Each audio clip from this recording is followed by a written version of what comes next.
Queridos madridistas y gente de bien, bienvenidos y bienvenidas a un nuevo episodio de Ala Madrid, el número 31 del podcast de Real Madrid Baloncesto y que lleva por título El paisaje tras la madre de todas las batallas.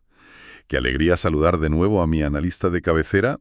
Muchísimas gracias por sacar tiempo para desgranar todo lo que ha pasado en estas semanas de auténtico infarto. Pues el agradecimiento es mío por haberme invitado a formar parte de este análisis a fondo. Sabes que siempre es un verdadero placer sentarse a desenredar un poco la actualidad del equipo y poner la lupa en esos engranajes tácticos. Hace unas semanas hablábamos en el episodio 28 del podcast de La Hora de la Verdad.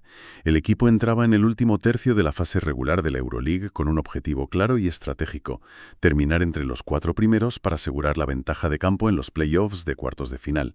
No era una cuestión estética, era una cuestión estructural, de identidad, de competitividad y de supervivencia en una competición donde cada detalle cuenta.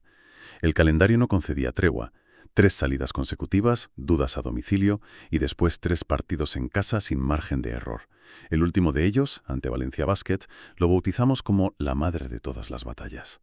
Hoy toca analizar el trayecto recorrido, evaluar si se cumplió la hoja de ruta y observar cuál es el paisaje que queda tras el combate. Porque ya no hablamos de previsiones, hablamos de hechos, hablamos del veredicto. Y a ver, para emitir ese veredicto con rigor, hay que recordar la fotografía exacta de dónde veníamos. El cálculo matemático que trazamos, a principios de febrero, era clínico. Era pura supervivencia, claro. Totalmente. Había un cuádruple empate ahí en la zona alta de la clasificación, el equipo flotaba en una peligrosa quinta posición y la proyección indicaba que el billete al top 4 iba a costar alrededor de 24 victorias. O sea, había que rascar 8 triunfos en 13 jornadas. Que a ver, a simple vista ganar 8 de 13 para una plantilla como la nuestra suena, no sé, factible, casi rutinario, ¿no? Sí, en teoría sí. Pero claro, quiero poner el freno aquí, porque cuando miras el desglose de cómo y dónde jugaba el equipo, la narrativa cambia por completo. Tela. Fascinante aquí es entender el porqué de esa urgencia. En la Euroliga contemporánea, con esta igualdad salvaje que hay, jugar una serie al mejor de 5 partidos sin el factor cancha a favor es casi una sentencia de muerte. Históricamente es así, los datos no engañan. Eso es. Y para este bloque en particular, los números eran, escalofriantes. Presentábamos un balance casi inmaculado, un 12-1 al abrigo del Movistar Arena, Pero claro, contrastando con un alarmante 4-8 a domicilio. Exacto, un 4-8. O sea, el factor cancha no era un capricho estético, era el seguro de vida innegociable para poder pisar la Final Four. ¿Sabes que me gusta ilustrar esto visualmente? Es como tener una fortaleza medieval, inexpugnable. Dentro de los muros, al calor de la grada, el equipo es invencible. Hay fuego cruzado, pero nadie penetra. Sin embargo, en el preciso instante en el que las tropas cruzan el puente levadizo para luchar en campo abierto, olvidan la formación, se dispersan y quedan vulnerables a las emboscadas. Pues mira, vamos a llevar esa analogía medieval un paso más allá. Cuando esas tropas cruzan a campo abierto, lo que realmente les falta es el general de campo que organice las líneas. Claro, les falta Teo Maledón. Exactamente. Sin ese perfil organizativo en la retaguardia, la infantería no sabe dónde colocarse. Los espacios se comprimen y el asedio rival termina por devorarlos. Y el problema de nuestra hoja de ruta era que, para blindar esa fortaleza para los playoffs de mayo, primero había que salir a la intemperie. ¿A sobrevivir? Sí. Y vaya intemperie, madre mía. Una gira del terror en toda regla. Panathinaikos, Dubái y Partizan. Y fue una montaña rusa emocional. De locos, sí. En Atenas llegamos a disfrutar de un +14. En Dubái dominábamos por 13 puntos. En Belgrado llegamos a estar 15 arriba. Pero, de repente, unas desconexiones que sinceramente resultaban incomprensibles. A ver, incomprensibles no son si diseccionamos la táctica, porque esas desconexiones nacen de patrones muy concretos. Si aislamos el colapso en Emiratos, frente a Dubái, el equipo encajó un parcial de 17-4. Espera, quiero diseccionar eso. Un 17-4 en contra en apenas 145 segundos en el tercer cuarto. ¿Cómo encajas 17 puntos en menos de 2 minutos y medio? Pues a ver, la mecánica detrás de ese colapso reside en la gestión del balón bajo presión. Dubái empezó a asfixiar la salida. Vimos una dependencia absoluta del Facu Campazzo como único faro generador. Claro, y Dubái le puso trampas agresivas en el pick and roll. Eso es, le obligaban a soltar el balón lejos del aro. Y al no haber un segundo manejador natural en pista, el balón no circulaba, las posesiones terminaban sin pases productivos, y eso derivaba en la desesperación. En el abuso de la famosa ruleta del triple, Exacto. que nos castigó sin piedad, o sea, un 0 de 9 en el último cuarto en Dubái. 0 de 9, pero aquí tengo que hacer de abogado del diablo, fíjate. A ver, dime. Gran parte del entorno machacaba con la idea de que al equipo le falta personalidad lejos de casa. ¿Tú compras esa teoría de la debilidad mental en canchas hostiles? ¿O hay un problema puramente geométrico cuando no está Maledón? Yo es que me cuesta mucho comprar la teoría de la debilidad mental en tíos que lo han ganado absolutamente todo. O sea, la geometría de la cancha es la verdadera culpable aquí. Claro, el baloncesto moderno es todo fluidez y espacios. Totalmente.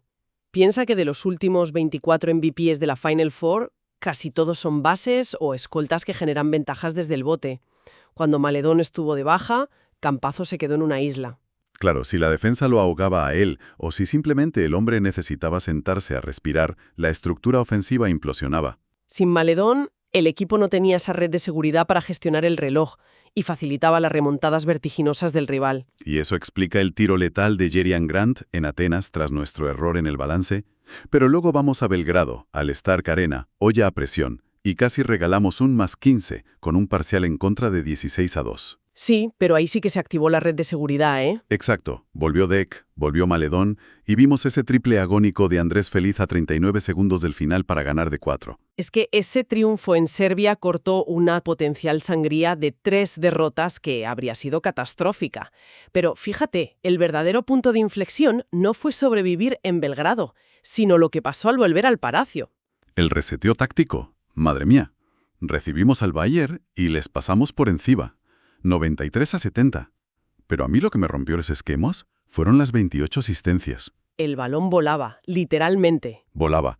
Y luego nos visita la Virtus de Bolonia. Nos toca sudar tinta porque Carsen Edwards mete 32 puntos, 22 en la primera mitad.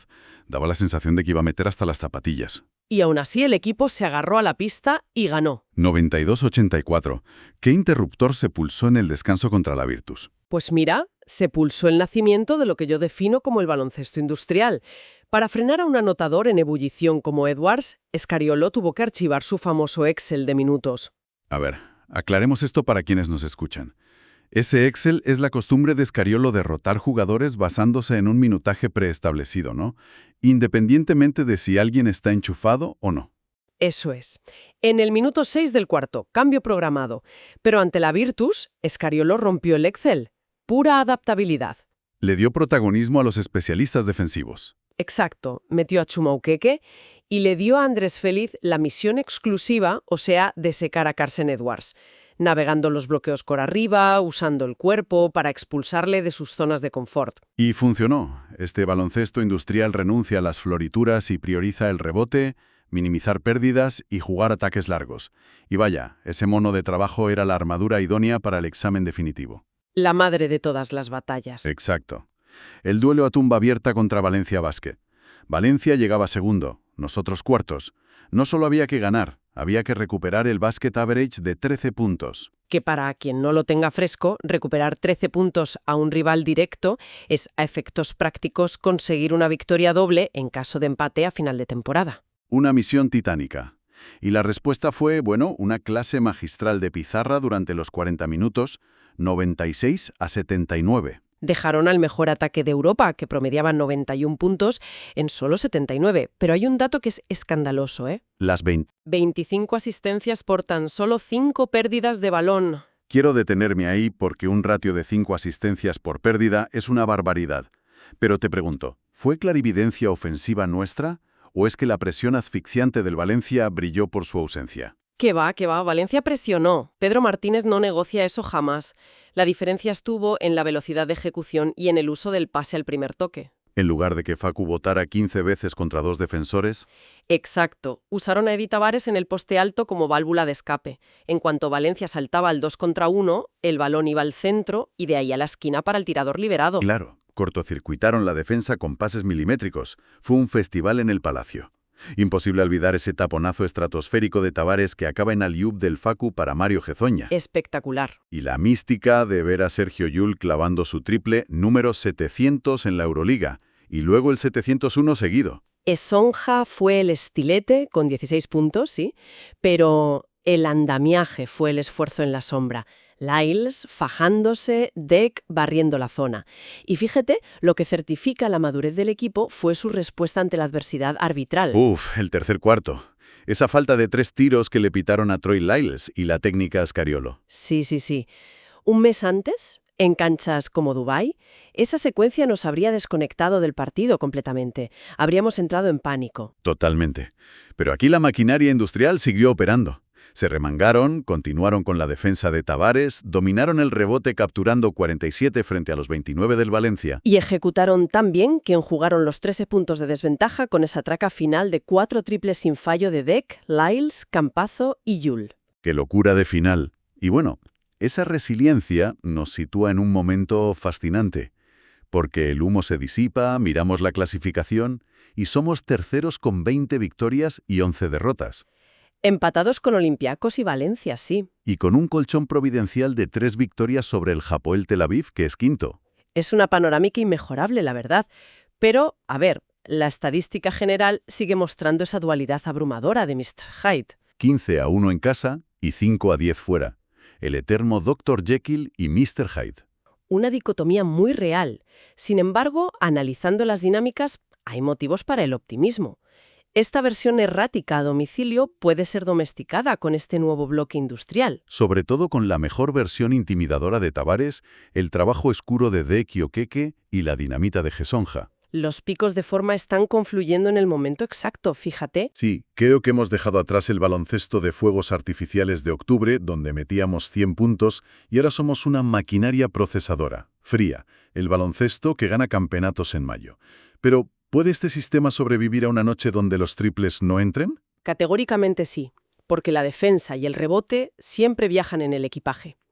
Los porcentajes de tiro fluctúan, pero bloquear el rebote y rotar en defensa es cuestión de concentración. Ese es el valor añadido del baloncesto industrial. Y sabiendo que los engranajes funcionan, saquemos la calculadora. Quedan 7 jornadas. Necesitamos 4 victorias para amarrar el factor cancha. Y el calendario tiene tela.